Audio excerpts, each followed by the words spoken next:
आणि बुलेटिनच्या सुरुवातीलाच एक ताजी अपडेट आहे नागपूरमधून। नागपूरच्या संचारबंदीमध्ये मोठा बदल करण्यात आलाय। संध्याकाळी 7 वाजल्यापासून ते रात्री 10 वाजेपर्यंत संचारबंदी शिथिल करण्यात आली आहे। या घडीची मोठी अपडेट आपण पाहतोय। 9 पैकी 5 पोलीस ठाण्यांतर्गत सध्या संचारबंदी पूर्णतः उठवण्यात आली आहे, तर 3 ठिकाणी रात्री 7 ते 10 अशी 3 तास शिथिलता देण्यात आली आहे। यशोधरा नगर इथं संचारबंदीत मात्र कोणताही फरक करण्यात आलेला नाही आहे, तसे आदेश पोलिसांनी काढलेले आहेत। सध्याची ही ताजी अपडेट। नागपुरात 3 तास संचारबंदी शिथिल करण्यात आली आहे।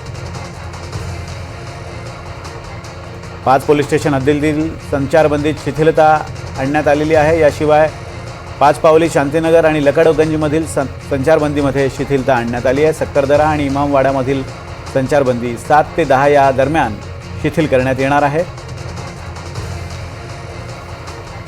आपल्याला माहिती आहे की सोमवारी नागपुरात हिंसाचार घडला आणि त्यानंतर तब्बल 11 ठिकाणी संचारबंदीचे आदेश लागू करण्यात आलेले आहेत।